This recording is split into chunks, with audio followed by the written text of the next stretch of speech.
వెనక డిస్టర్బెన్స్లు అలానే ఉంటాయి, ఆ హార్న్ వినపడతానే ఉంటాయి మీకు. అయినా కూడా చెప్పాల్సిన విషయం, చెప్పాలనుకున్న విషయం ఏమిటయ్యా అంటే, ఏడాది గడిచిన తర్వాత వైఎస్ఆర్సీపీ తీరులో స్పష్టమైన మార్పు చాలా కొద్ది మందికి గమనించగలరు. అంటే ఆ మార్పుని గమనించే ఆసక్తి, వెసులుబాటు, అవసరం,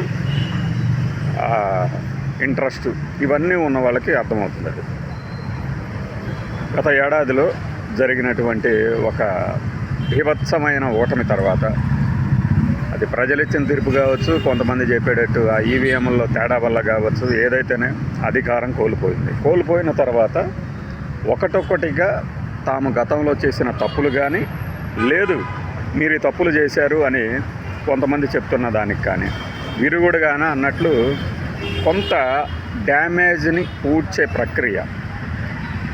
అందరితో పాటు మనం కూడా ఒక వీడియో చేసాం, ఎప్పుడో గుర్తులేదు.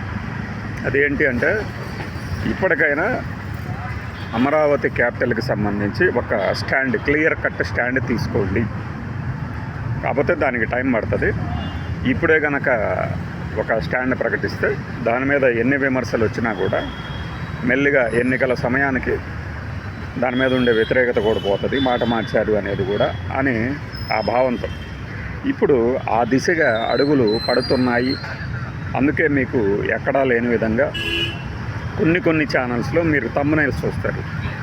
ఆ రోజున వల్లభనేని వంశీని జగన్మోహన్ రెడ్డి కొట్టి తిట్టి అని, అలానే మళ్ళీ జగన్మోహన్ రెడ్డి గారు తన కుటుంబ సభ్యుల్లాగానే మిగిలిన రాజకీయ నాయకుల కుటుంబ సభ్యులను కూడా, చంద్రబాబు నాయుడు గారి కుటుంబ సభ్యులను కూడా తన కుటుంబ సభ్యుల్లానే గౌరవం, అభిమానం చూపిస్తారు అని జోగి రమేష్ లాంటి వాళ్ళ చేత నేను చెప్తుంటే మీకు ఆశ్చర్యం అనిపిస్తుంది. కొన్ని ఛానల్స్లో ఇంటర్వ్యూలు వస్తున్నాయి. దాని అర్థం ఏమిటి అంటే, గతంలో ఏదైతే అసెంబ్లీ కానీ ఆ తర్వాత కానీ బయట కానీ మాట్లాడిన మాటలు ఏవైతే ఉన్నాయో వాటితో జగన్మోహన్ రెడ్డి గారికి సంబంధం లేదు అని చెప్పే ప్రయత్నం. ఇది క్లియర్గా చెప్తున్నాను. ఇది చిన్న మెల్లిమెల్లిగా ప్రారంభమైంది. అది అందులో భాగంగానే ఆ ఇంటర్వ్యూలు వస్తాయి మీకు. పేర్ని నాని, జోగి రమేష్ గారు ప్రస్తుతం ఆ పనిలో ఉన్నారు. ఆ ఇంటర్వ్యూలో అవి చూసుంటారు మీరు. కాకపోతే అవి పేరుకి పెద్ద ఛానళ్ళు కానీ జనంలోకి వెళ్ళడంలో తక్కువ ఛానళ్ళు, చిన్న ఛానళ్ళు, కానీ వస్తాయి, మెల్లిమెల్లిగా వస్తాయి.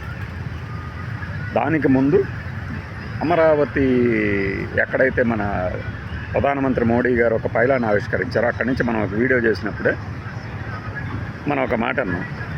సరళ రేఖా పద్ధతిలో ఉన్నటువంటి ఈ రోడ్డును వదిలేసి చంద్రబాబు నాయుడు గారు ఎందుకు ఈ లోపలికి వచ్చారో అని. అలానే చంద్రబాబు నాయుడు గారు ఏ ప్రాంతాల్లో అయితే రాజధాని పెట్టాలి అనుకున్నారో, పెడుతున్నారో వాటి గురించి కూడా జగన్మోహన్ రెడ్డి గారు మొన్న ఒక రోజు ప్రెస్ మీట్లో పెట్టిన సంగతి మీరు గుర్తు తెచ్చుకోవాలి.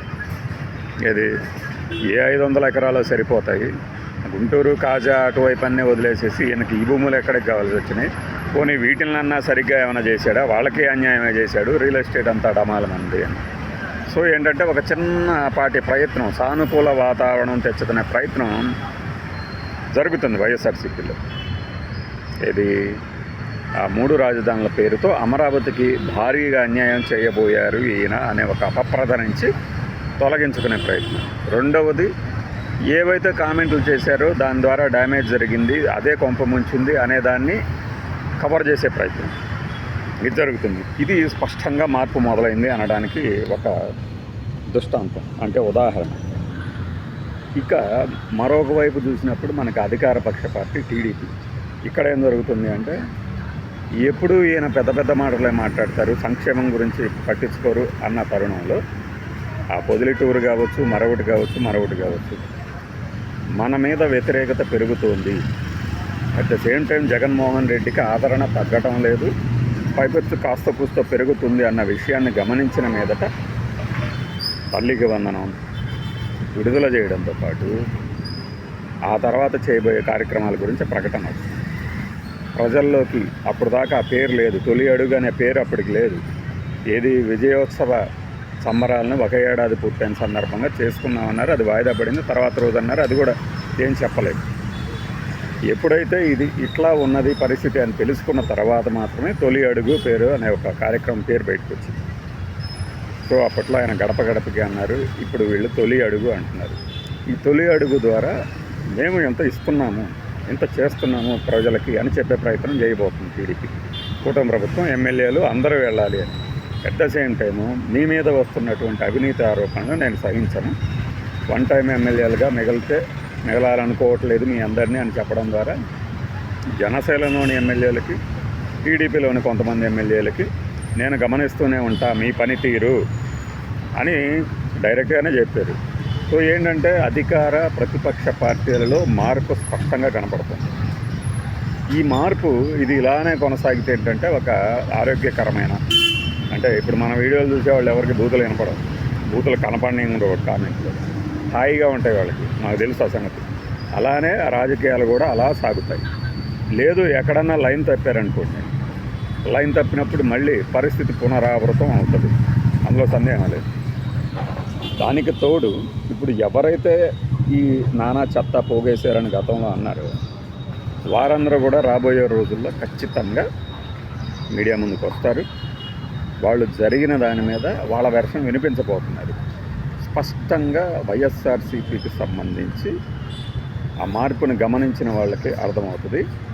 అయితే అందరికీ ఆసక్తి, ఆసక్తి, ఉత్సాహం ఇవన్నీ ఉండాలి, ఇంట్రెస్ట్ అవసరం, మాకేంటి అనే బద్ధకం వీళ్ళందరికీ ఏంటంటే తెలియదు. అది తెలిసేసరికి ఉంది కదా మన మహేష్ బాబు డైలాగ్, ఆ సినిమాలో డైలాగ్, అది అద్భుతం అన్నగారు నేను, అద్భుతం జరుగుతున్నప్పుడు ఎవడో గమనించడు, జరిగిన తర్వాత గమనించాల్సిన అవసరమే లేదు. అట్లానే ఈ మార్పు కూడా మీరు గమనించేసరికి జనంలోకి వెళ్ళిపోతుంది. దీనికి అడ్డుకట్టగా టీడీపీ వాళ్ళు లేదు మమ్మల్ని బ్యాడ్ చేశారు అని ఇంకా అదే పదే ఆ కామెంట్లని వెళ్ళవేస్తూ ఉంటే గిర్రను తిరిగిపోతాయి మిగిలిన నాలుగు.